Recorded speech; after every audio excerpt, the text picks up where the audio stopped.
The Secrets of Movies and TV Shows is brought to you by the StarQuest Production Network and is made possible by our many generous patrons. If you'd like to support the podcast, please visit sqpn.com/give.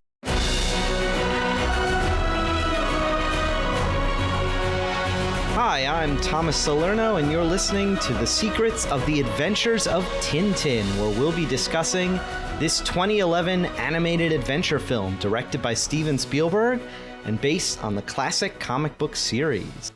And joining me today on the panel are Victor Lambs. Hi, Victor. Hello. And Jack Baruzzini. Hello, Jack. How's it going? Great. So be sure to follow the podcast, guys, on Apple Podcasts, Google, Spotify, or your podcast app or directory of choice. And please do us a favor by sharing the podcast with your friends. We've got a lot more great movies and shows that we're going to discuss on the podcast in the near future. So stay tuned for all that. And you can follow the show on social media. We are on Facebook at facebook.com/StarQuestMedia. And we're on Twitter at SQPN. And on Instagram, where we are at StarQuest Network. So I'm excited to talk to you guys about this movie because I did not see it when it first came out in theaters. And I only discovered it, later, I think on Amazon, on streaming for something. Well, by the way, apparently the movie is now, at the time of this recording, towards the end of June, is available for free if you have Amazon Prime. If it's still available when this podcast comes out, definitely check out this movie. It's really fun. And I will now actually attempt to summarize this film. There's a lot going on, but I've written what I hope is an entertaining summary. So a young journalist named Tintin and his terrier dog Snowy discover a model ship and catch the interest of a mysterious and sinister collector named Sakharine. While Tintin goes to the library to research the original ill-fated vessel, a man-of-war called the Unicorn, that sank under mysterious circumstances, the model is stolen from his apartment. Tintin then heads to Marlin Spike Hall, where he confronts Sakharine about the theft, but discovers that there are in fact two identical unicorn models. Tintin then returns to his flat to find it ransacked again and discovers a mysterious scroll that had been hidden in the missing model. Tintin then enlists the help of the hapless detectives Thompson and Thompson, who are on the trail of a serial pickpocket. The slippery thief then coincidentally nabs Tintin's wallet and the scroll. Tintin is then abducted by Sakharine's men and imprisoned aboard the SS Caribou Jean, bound for the Moroccan port of Bagar. Tintin manages to free himself and allies with another captive, Captain Archibald Haddock, a chronic drunkard who is descended from Sir Francis Haddock, captain of the Unicorn. Hijinks ensue, and Tintin and Haddock barely manage to escape the ship and then improbably hijack the seaplane that was sent to finish them off. They crash in the Moroccan desert, but are rescued by the French Foreign Legion, and Haddock conveniently remembers that Sir Francis had hid the scrolls inside the unicorn models as clues to a king's ransom in gold from the doomed ship, which had been destroyed by the notorious pirate Red Rackham, who was, again coincidentally, the ancestor of Sakharine. The duo, with Snowy in tow — by the way, Snowy the dog has been on all these crazy adventures so far — the team make it to Bagar, where the Sultan possesses the third identical unicorn model. Meanwhile, Thompson and Thompson have recovered Tintin's wallet from the pickpocket and return it to him along with the coded scroll.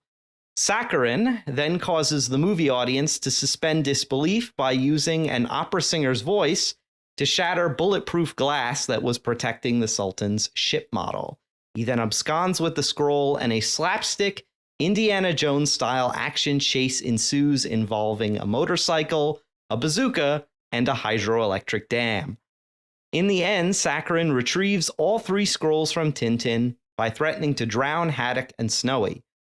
Tintin feels like giving up, but is persuaded by Haddock to go on, and with the detectives Thompson, they lay a trap to arrest Sakharine, but he escapes and fights Haddock in a bonkers pseudo-mech battle using dockyard cargo cranes.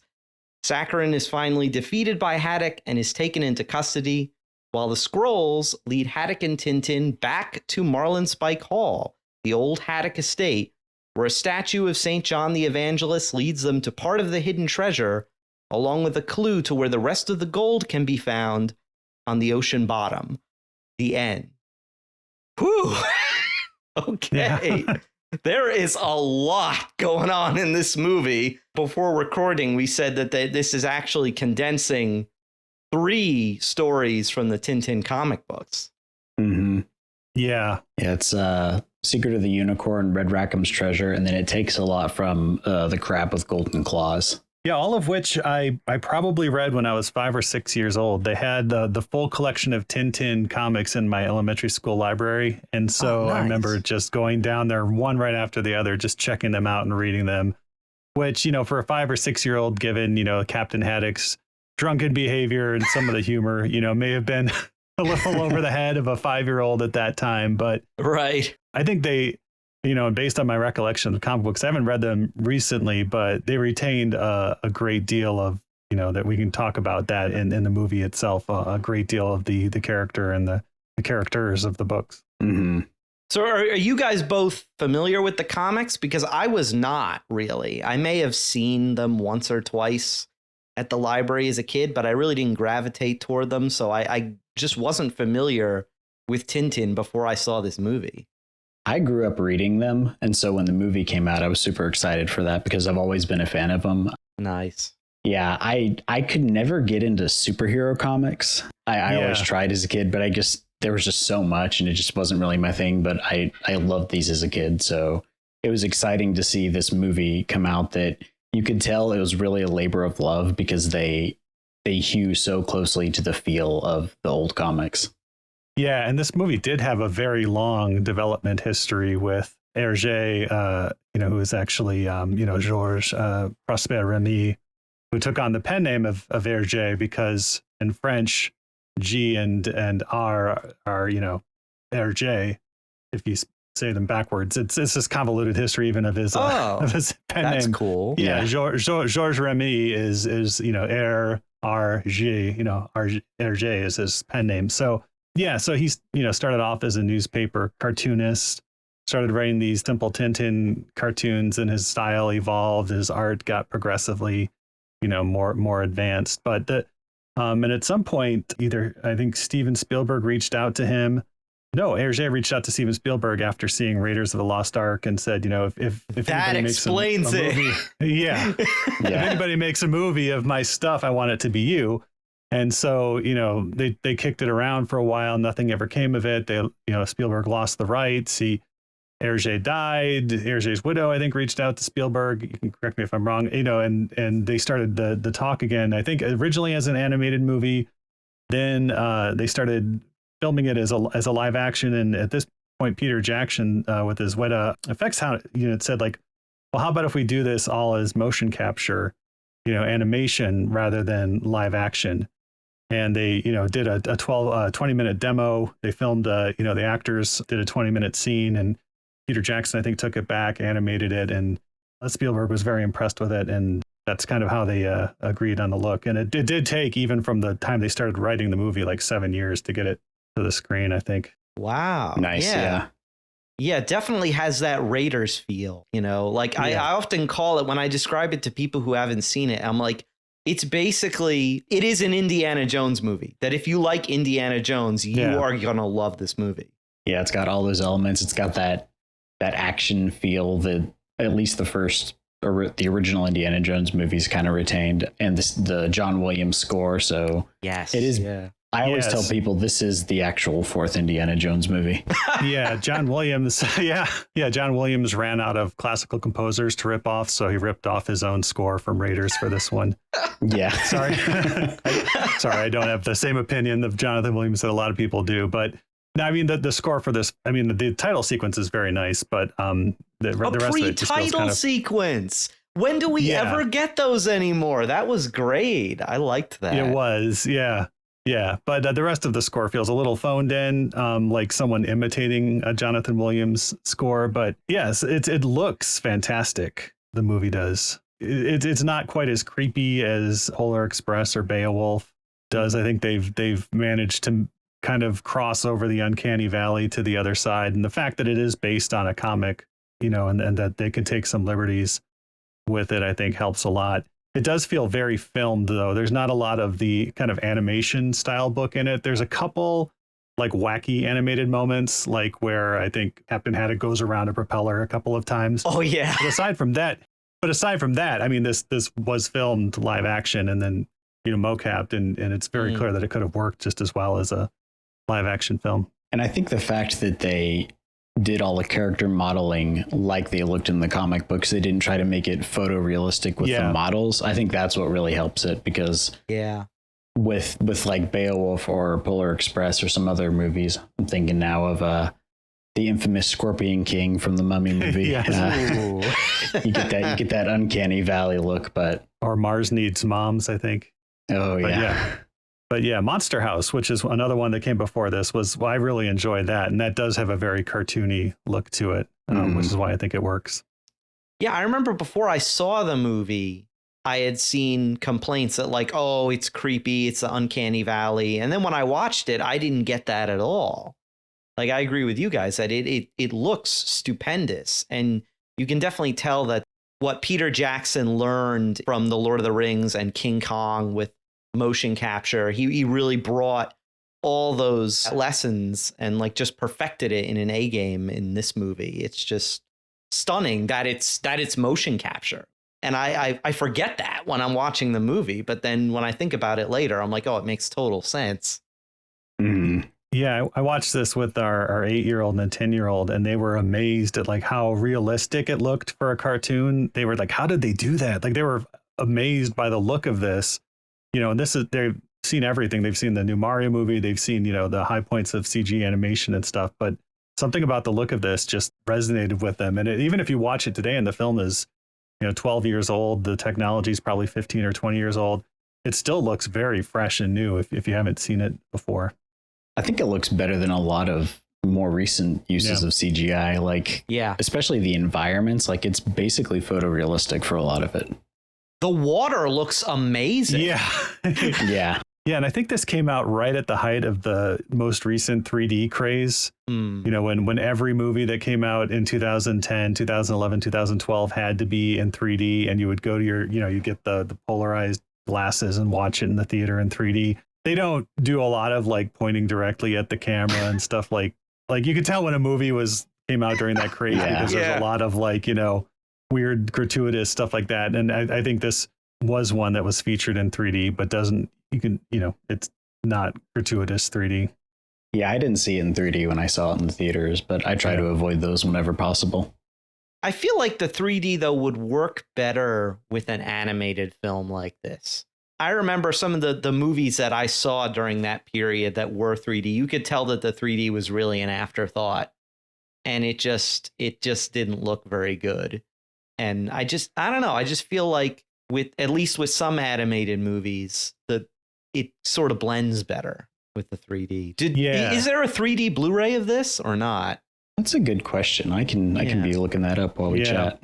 And that comes back to a lot of live action films at the time were filmed just with one camera, and then kind of there was a 3D conversion that they did. Yeah. Which, brought out certain elements versus things actually being filmed stereoscopically with two, cameras. Martin Scorsese's Hugo is, I think, one that was filmed stereoscopically with 3D in mind. And as such, it's if you ever want to see kind of the height of 3D cinema, that I think is probably the best live action 3D movie that really, embraces the medium. Yeah. And I think that's another thing that really grounds it is that even though it is motion captured, because they filmed it live action, it feels like a live action movie. Yes. Yeah. I think it definitely adds to it. But one where they can go over the top with their action set pieces. And there are a number of action set pieces. I mean, if you like big Spielberg, action set pieces and think that you compare this to something like Ready Player One that came out just like maybe 3 or 4 years ago. And the CG in this looks a lot more realistic, even though it's a cartoon, than the realistic CG in that Spielberg movie. So, you have a bit epic pirate battle, like you mentioned, midway through the story, and the masts of the pirate ships get intertwined, and one pirate ship is swinging like a pendulum over the other one. as they're like, having an epic, pistol and sword fight. And then at the end, you mentioned the crane fight, and that is reenacting the sword duel between the two captains. Yeah. In the pirate. So there's a lot of that symmetry in the movie. Spielberg loves his match cuts. If you watch like the Paramount logo in every, Indiana Jones movie, a Paramount logo mountain fades to either a mountain or a picture of a mountain. He does or a lot Groundhog Hill. Yeah. Oh no. Yeah, he does a lot of that. He does a lot of that in this one too. There's at least 3 or 4 of those in this movie where a scene will change and it does that kind of match cut thing. Oh yeah. Yeah. What struck It me is about that one where oh, go ahead. No, which scene were you talking about? Because I was going to mention the one with the puddle. Yeah, that's what I was going to mention. Yeah. Where it goes from like they're floating at sea in a boat, and then it pans out, and it's like there's like a puddle on the ground on the sidewalk. Mm-hmm. Yeah, and the guy steps on the boat. Yeah. There's a lot of cool scenes like that. What struck me about this movie when I first saw it were like, A, the visuals are astounding, and just B, that it grabs you from the very beginning and doesn't let go to the very end. Mm. There's not a dull moment in this movie. I'm either, fully invested in the action or I'm laughing at something. But in the best way possible. This is a very funny action movie. And the action scenes too, they're pre-staged. Like Spielberg is a master of kind of like setting up the sandbox. Like when you get that action sequence in Bagar, like you see the dam, you see the tank sitting in the background, and all those elements like the dam breaking the tank, they all play into that particular action set piece. And he's just very good about lining the elements up. And I think this is a great Spielberg film. Not all of his films are great, but this one is, This has like a lot of those quintessential like Hallmark style of Spielberg that I feel like even movies before this that he's made, like in the earlier 2000s and a lot of his recent stuff, doesn't really have anymore. But this felt like classic Spielberg. Yeah, it does. Yeah, it definitely had that feel because I grew up a fan of his. As a kid and still today, my favorite movie is Jurassic Park.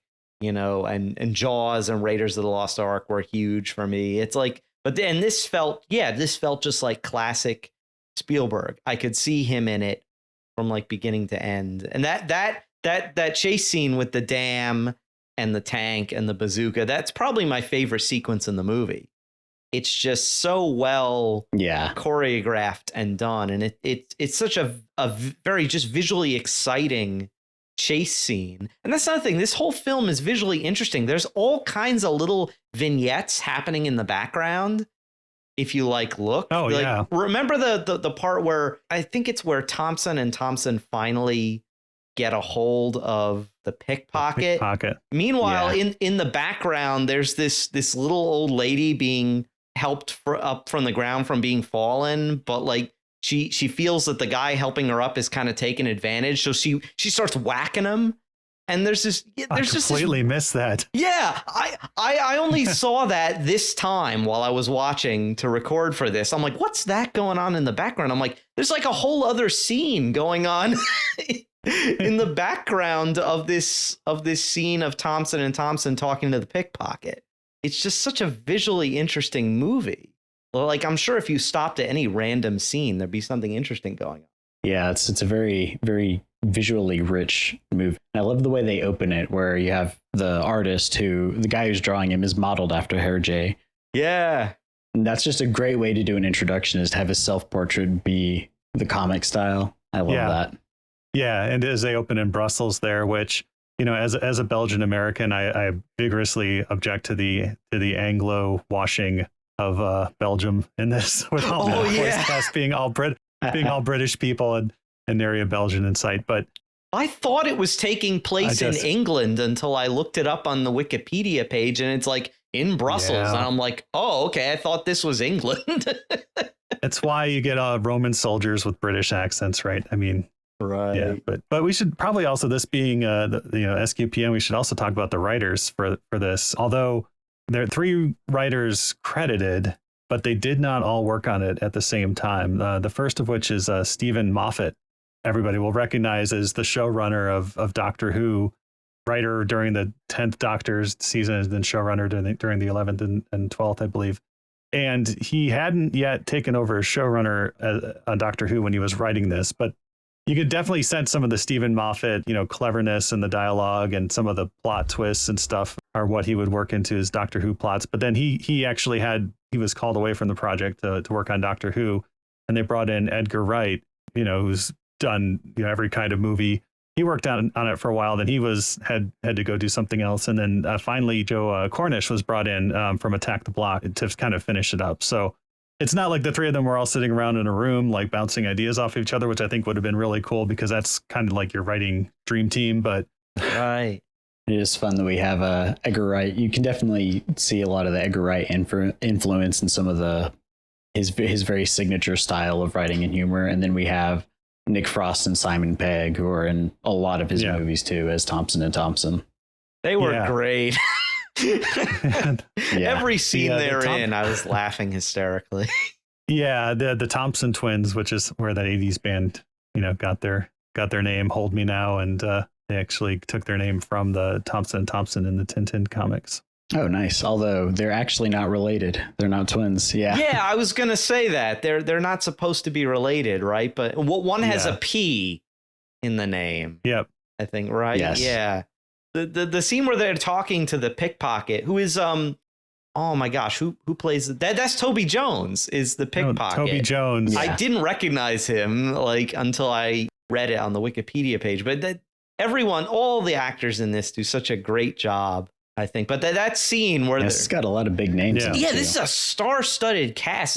Daniel Craig is the villain, and I'm of course Andy Serkis, who had made his name in the Lord of the Rings movies, is Captain Haddock. And it's funny, the voice he's doing for Captain Haddock is not dissimilar from some of the voices he does in the Lord of the Rings audiobooks.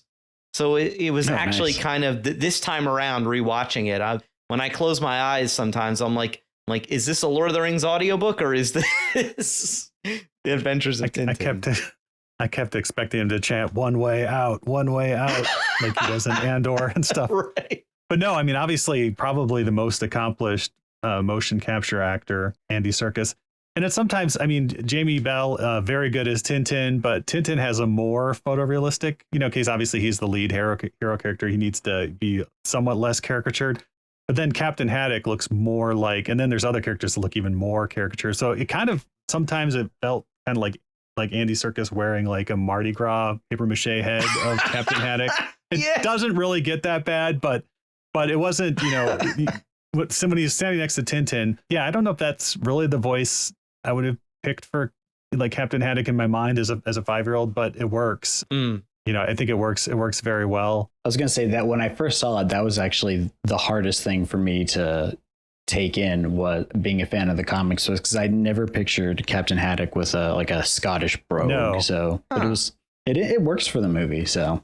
And they keep his alcoholism intact too. And there's a lot in this movie that you wouldn't expect to see in a kid's movie. Like Tintin's very handy with his firearm and stuff. Yes, and actually doesn't straight up shoot people, but shoots down a plane and other things. And then they make a big thing out of Captain Haddock drinking, and it's when he sobers up finally that he starts to remember what his grandfather told him, that right before he tipped into a 20-year drunk or whatever it was. And it's not completely played for laughs either, which is good. Right. But it was a big part of the comics, was he would take a drink of water and he'd be like, what is this? It's like, well, that's water, Captain Haddock. He's like, water, are you trying to poison me? That's I was gonna ask about that, because I felt when I was rewatching the movie again that I'm like, there are probably some people who could get really upset by the fact that maybe they think the movie is making alcoholism funny or something, but I felt that it largely worked in the movie. I didn't. So it is, as someone who had alcohol issues, and it was interesting watching this movie after all that. But I like that what they do in this movie, they don't really do in the comics, which is his alcoholism is pretty much just played for laughs and is part of his character in the comics. They actually make it have negative impacts on the story. Right. And he you see him moving towards working through his addictions in the movie. So I appreciated that they have that angle that they did not have in the comics. He says at one point that he drinks because he knows he'll never be like his famous ancestor, Francis Haddock. Yeah. So I thought, okay, at least they're exploring some of the psychology of this and showing that, this isn't really, like you said, it's causing negative impacts on his life. And it almost strains his friendship with Tintin at one point. Yeah. At a critical point in the movie. Because at one point he's trying to stay on the wagon and he gets hit over the head with a bottle of alcohol and Tintin smells it on him and assumes that he's been drinking again. Yeah. So that causes strain. But I do like also that they don't either completely remove that from the story or make it like super heavy-handed and moralizing. Right. Like it's not portrayed positively, but it's also not hit you over the head with, oh, he's going to be clean and sober now for forever. Like they handled it in a good way. Yeah. And it does have, comedic and plot points. One of the first scenes, he belches in Tintin's face and, the fumes almost knock Tintin out, which I think is lifted from the comics. And then there's another thing when they're in a plane and the plane's running out of gas. It's a, single motor, propeller plane. And there's one bottle of medicinal alcohol on board. And Captain Haddock decides he wants to drink that, but Tintin puts the plane, unrelated, doesn't have any idea what's going on behind him, puts the plane into a nosedive. They go 0G for a while. And then there's this scene where, the alcohol turns into a weightless bubble and Captain Haddock and Snowy are fighting over who gets to drink it out of the air like astronauts do. And eventually it's all gone, but they're out of gas. And Captain Haddock, heroically decides to climb out onto the, where the engine is and belch into the motor and the fumes, the alcohol fumes from his breath are enough to reignite the engine and have it run on fumes long enough to make land. Yeah. Yeah, that's the thing. Yeah. There's a lot of like crazy slapstick action in this movie, which again just makes it like just really, really fun. It does things that an Indiana Jones movie as a traditional live action movie just couldn't do. Yeah. And so it's all building. We get the flashback with the epic pirate battle. We get that was where like my nerd hat went on. And I was like, there's no way a pirate sloop would attack a 50-gun man of war. But that's just like my nerd hat. Yeah. Great scene. You're the most daring pirate. Yeah. And then, so the main bad guy's name is Sakharin. And then, we meet the opera singer who he's been courting in order to bring her to Bagar so that she can sing the high note and shatter the bulletproof glass around the third model ship that he needs to complete the map. And the opera singer, says, my patron, Monsieur Sugar Additive. Oh, because his name is Sakharin. and there's just, other jokes like that are just thrown in. Yeah, it's fun. She says like he has been very passionately involved in this concert. And I was like, okay, what have they been doing in the background? And you could see him kind of cringe when she says that. But I like that this movie works as like it's tame enough that its kids can watch it, but it's not made as a kid's film. Like it's just a fun movie. And I feel like a lot of times nowadays you'll get movies that are either they have to be a kid's movie or they have to be an adult movie. So it's nice to have a movie that works both ways. Yeah, it's not perfect. There are two big problems I have with it. The first is there's no Professor Calculus. He's my favorite character from the comic books. Who is he? He's like an absent-minded professor guy with a mustache and a hat and wears like green, I think, all the time. And I just remember he was like my favorite character because he's just, a genius, but completely absent-minded and he's not in the movie. I don't think he was in these three books, but I don't think he's in The Crab with Golden Claws, I think, but I know that plan for the sequel, which has been stuck in development hell for like since this movie came out, they were going to do Prisoners of the Sun and the Seven Crystal Balls. Those are like my two favorite ones, so I'd love to see that adapted, but he features heavily in that, so they were planning on bringing him in. Yeah, and that hints at my other big problem with it. It's we get to the ending of the movie and he finds the globe, his grandfather's globe hits the island that's not supposed to be there. It pops open. He gets his great grandfather Captain, the original Captain Haddock's hat, and there's gems in it. And at that point you're expecting like, are we going to see the shipwreck? We got to see the shipwreck, right? He picks up the gems and he's like, now the real adventure begins or something. Credits. You know, and you're like, no, what are you doing? And I know they had planned on doing a sequel, but because no sequel ever really came, the movie feels kind of unfinished. I mean, there's sequel hooks, and then this feels a little bit off from just a sequel hook to me. It's like, oh, you found like a handful of gems, right? Well, what about the ship we saw go down, you know, with all that treasure on it? When are we going to see that, you know? I thought that maybe since I'm like, well, it's adapting a comic book. So maybe they're trying to do that where you reach the end of an issue or the end of a book and it doesn't completely wrap up everything and tie up all the bows. And I'm like, maybe they were trying to have that feel, or maybe it was just they definitely thought they were going to get a sequel and trouble happened. I think that they were trying to set this up so that if you never read the comic books, you could be introduced to the characters and see Tintin and Captain Haddock meet and have that relationship form and get everything introduced before they made more movies. Because in the book, I think in these two, it's been a while since I've read them, Captain Haddock and Tintin already know each other. And I think that's just kind of established throughout the series. But yeah, you get them going down to the shipwreck in the book and they have like a submarine that's shaped like a shark and all sorts of crazy stuff. That would have been fun to see. Oh, wow. Yeah. Are these books available? Like, are they easy to get a hold of? Oh, okay. Then I need to read these because they sound awesome. I would say awesome. Buy your copies now before they get revised and edited out of like the Dr. Seuss thing happens to them. Yeah, they're really good. They're definitely of their time, and I think that some people would consider them to be offensive, and I think it's perfectly fine to point out issues with them because they're of their time, but they're still really good books, and I hope that they don't go out of print. Yeah, and I just like these kind of adventure stories. I always have since I was a kid. You know, not just Indiana Jones, but stuff like Arthur Conan Doyle's The Lost World, or just any kind of King Solomon's Mines. Those kind of adventure stories. And this movie kind of pushed all those buttons in my head.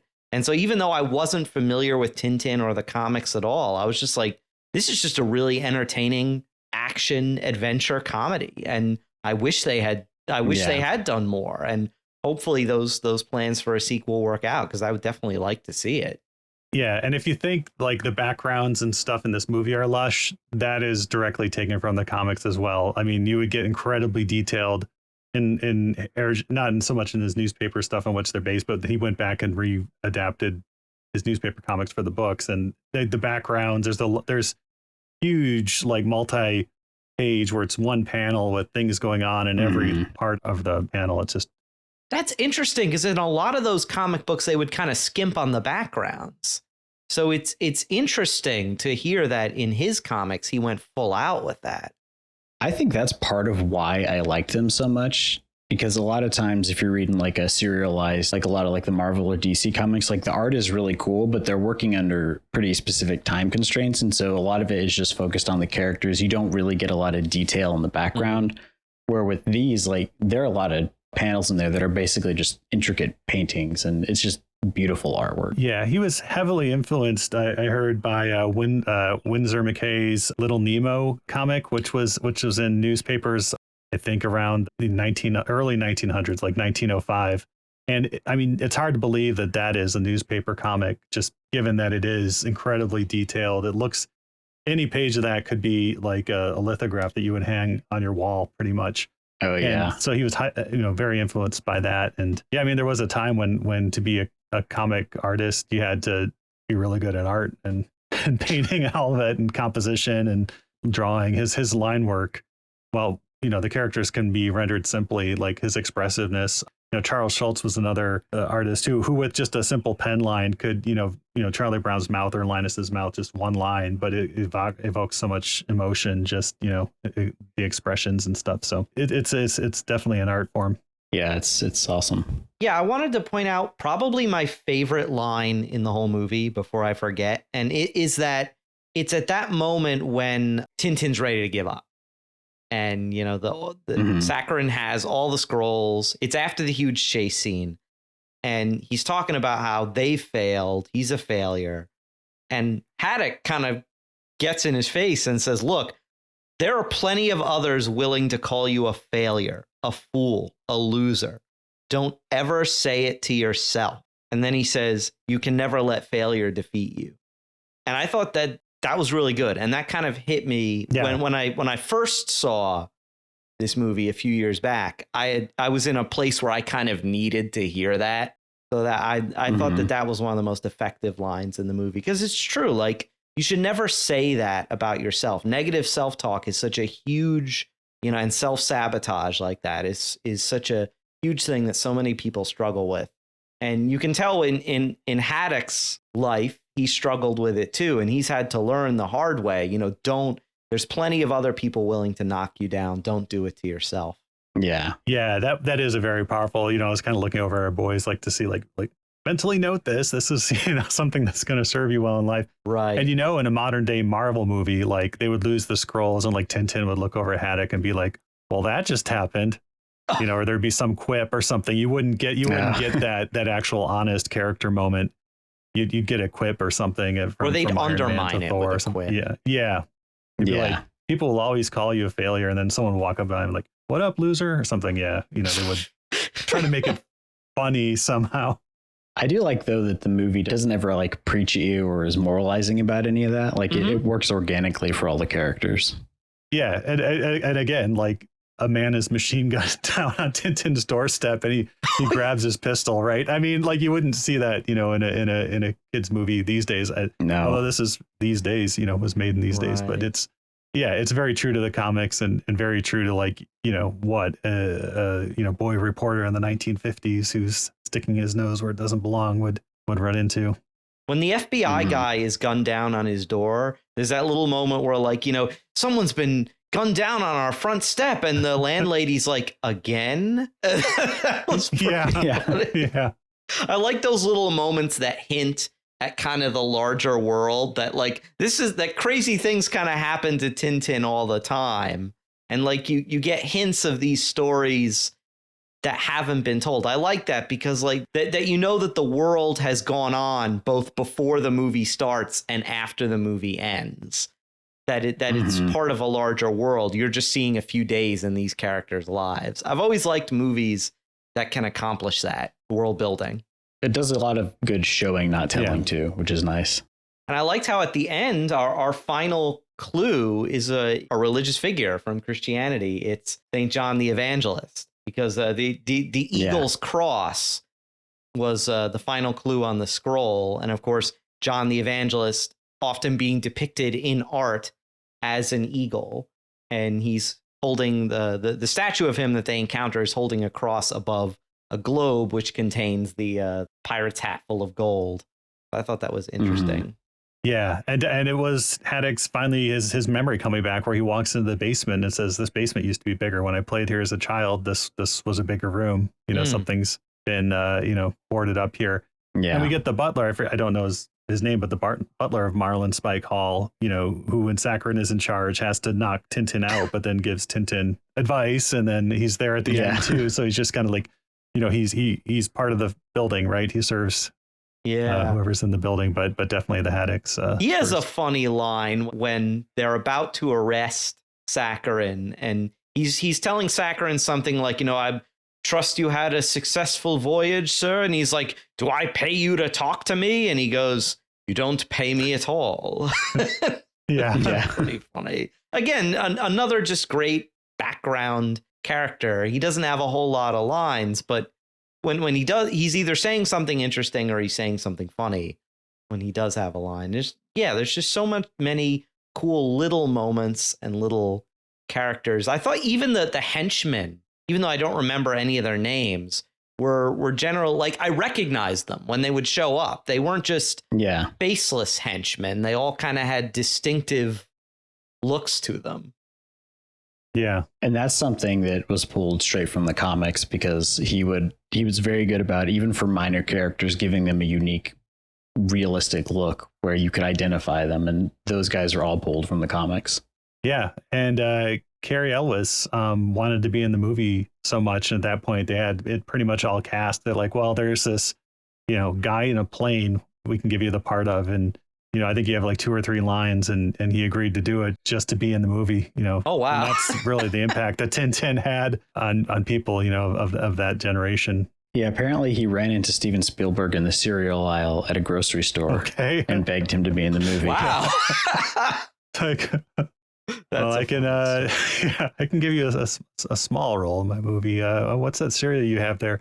Just the Tricks. That was a bit of a stretch to As You Wish, but anyways, that's like kind of like how people will jump at the chance to be in Star Wars, even if it's just a tiny role. Yeah, or a background alien or something. Which, I would do in a heartbeat. If I could be like a droid or a background alien in Star Wars, I would do it. It's like, so I guess, or Tintin. The governor and governess of a planet, and Star Wars setting. Well, they had a much larger role in that episode, but I guess that's right. Yeah. But before this becomes all about Star Wars, do you guys? Jack and I haven't brought up Star Trek once. Oh man, I know. That's right. Oh my gosh, is there some way we could shoehorn it in? I don't. Yeah, that's our running joke on Secret of Stargate. Is like, what's the over under on like how long it takes us to bring up Star Trek? I can't think of a Star Trek hook to. No, lots of Doctor Who hooks, but no, I can't. No, other than that, there was a lot of naval stuff in this movie, which I'm sure could have been turned into some sort of Star Trek reference at some point, but probably. Do you guys have any final thoughts on The Adventures of Tintin? It's a great movie. It was even more fun watching it after having not watched it for probably since it came out. And I really, really hope that they get the sequel made. It's tentatively scheduled for 2027, but we'll see what happens. Oh, wow. And definitely check out the comic books because they're fantastic. Yeah, I'll echo that too. It's a great movie. I think I've seen it 3 times now, once every 6 years or so. And that seems about right for repeated viewings. But if you have kids and adventuresome boys or girls in your life who are, maybe 8 and up, really recommend it. It's a good family movie night. Yeah, it's a lot of fun, and definitely check out the comic books. Yeah, and I'll definitely say this was probably my 3rd or 4th viewing. And it's just a great movie, never a dull moment. If you're a fan of Indiana Jones or classic adventure and you're looking for something like that, this movie will do that for you. Mm-hmm. So before we go, though, we'd like to take a brief moment to thank our patrons who make this podcast possible, including Scott P., Mel P., Catherine L., Dennis S., and Ryan. Their generous donations at sqpn.com/give help us to continue to create the secrets of movies and TV shows and all the shows here at StarQuest, and you can join them at sqpn.com/give. And we'd like to hear from you guys. Have you seen The Adventures of Tintin? Have you read the comic books? You can let us know by sending us an email at secrets@sqpn.com, or by commenting on our Facebook page or on YouTube or Twitter. And you can visit the StarQuest Discord community at sqpn.com/discord. And once again, Jack Baruzzini, thank you for joining me in sharing the secrets of Tintin. Thanks, Thomas. And Victor Lambs, thank you as well. Thanks, Thomas. It was a lot of fun. And once again, I'm Thomas Salerno, and thank you for listening to the secrets of movies and TV shows on StarQuest. Yay. Here's another show on the StarQuest Network you're sure to enjoy, The Secrets of Star Trek. Find it wherever fine podcasts are found or at sqpn.com/Star Trek.